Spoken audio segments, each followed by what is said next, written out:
آج ہم ناخواستہ پودوں کی تلفی، فصلوں کا ہیر پھیر، تھور کے بارے میں پڑھیں گے۔ ناخواستہ پودے عام فصل میں بعض دفعہ اتنے زیادہ ہو جاتے ہیں کہ خوراک کے اجزاء اور پانی کا خاصا حصہ لے جاتے ہیں۔ ناخواستہ پودے بیٹا یہ فالتو جڑی بوٹیاں، لیشیں اور ایکسٹرا جو پودے زمین میں اگاتے ہیں ان کو کہتے ہیں۔ فصل کو پورے غذائی اجزاء نہیں ملتے، جس وجہ سے وہ کمزور رہ جاتی ہے۔ اس کی پیداوار پر برا اثر پڑتا ہے۔ اس کے علاوہ پک جانے پر ان کے بیج فصل کی پیداوار کو ناخالص بنا دیتے ہیں۔ وہ بیج خالص نہیں رہتے بلکہ ناخالص ہو جاتے ہیں، کیونکہ ان کی مقدار اس میں شامل ہو جاتی ہے اور یہ پیداوار اگلی فصل بونے کے لیے بطور بیج استعمال نہیں ہو سکتی۔ ان ناخواستہ پودوں کو بار بار ہل چلا کر گوڈی کر کے تلف کیا جاتا ہے۔ گوڈی کے ذریعے بھی ہم اس کو تلف کر سکتے ہیں اور ہل چلا کر بھی۔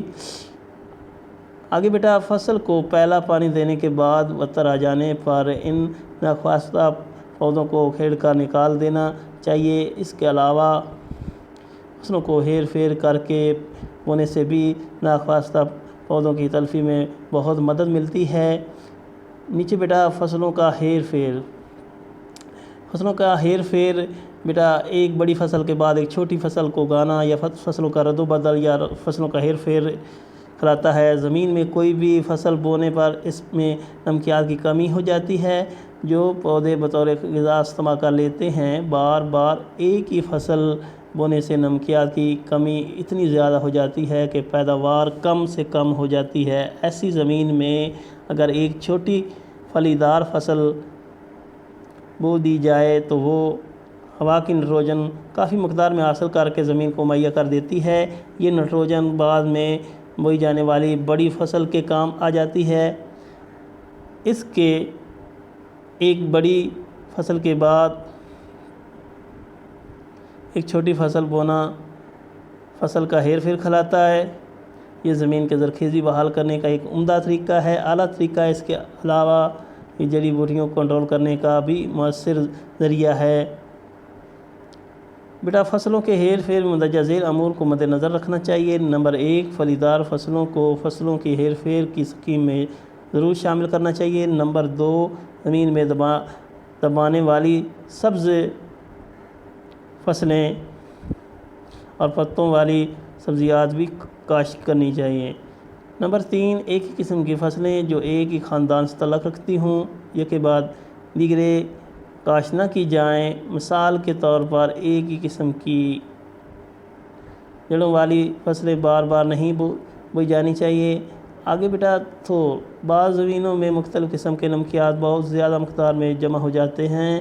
یہ تھور زیادہ زمین کھلاتی ہے۔ یہ نمکیات فصل پر بہت برا اثر ڈالتے ہیں۔ ان میں زیادہ تر نمکیات سوڈیم کے ہوتے ہیں۔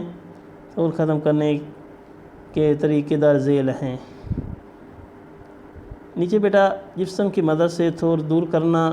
جب تھور زیادہ زمین میں جپسم ملائی جاتی ہے تو سوڈیم جپسم کے ساتھ مل کر سوڈیم سلفیٹ بنا دیتا ہے جو پانی میں حل ہو کر زمین کے نیچے چلا جاتا ہے۔ اس طرح زمین سے تھور ختم ہو جاتی ہے اور اس کی زرخیزی بحال ہو جاتی ہے۔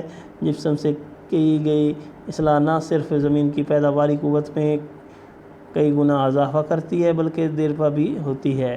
جپسم کو گوبر کی کھاد کے ساتھ ملا کر کام میں لایا جائے تو بہت زیادہ مفید ثابت ہوتا ہے۔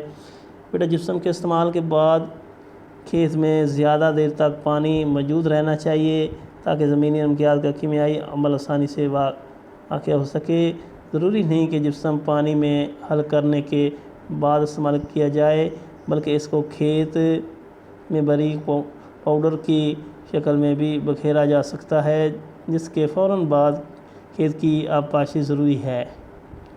بیٹا جپسم کی ضروری مقدار معلوم کرنے کے لیے پہلے پانی میں سوڈیم کاربونیٹ کی مقدار کا اندازہ ضروری ہوتا ہے اور اس کے بعد ذیل گوشوارہ سے جپسم کی مقدار معلوم کی جا سکتی ہے۔ تو یہ نیچے جو گوشوارہ دیا گیا اس کو اچھی طرح دیکھ لیں۔ اس میں ٹیوب ویل کا ڈسچارج، پانی میں سوڈیم کاربونیٹ، جپسم کی مقدار، نیچے بیٹا جپسم استعمال کرنے کا طریقہ۔ نمبر 1، تھور زمین کی 150 ملی میٹر گہرائی تک اندازاً 2 کلو گرام مٹی نمونہ لے کر خشک کریں۔ مٹی کا نمونہ لے کر خشک کریں۔ نمبر 2، تھور آلودہ مٹی کے حاصل کردہ نمونے کو خوب باریک کر لیں تاکہ مٹی کے ذرات علیحدہ علیحدہ ہو جائیں، اور مٹی کی مقدار کو 2 برابر حصوں میں بانٹ لیں، تقسیم کر لیں۔ نمبر 2، ایک حصہ میں جپسم کا پاؤڈر 2 بھرے ہوئے چائے کے چمچ کے برابر ڈال کر مٹی میں اچھی طرح ملا دیں۔ نمبر 4، 2 ڈبے 75 یا 100 میٹر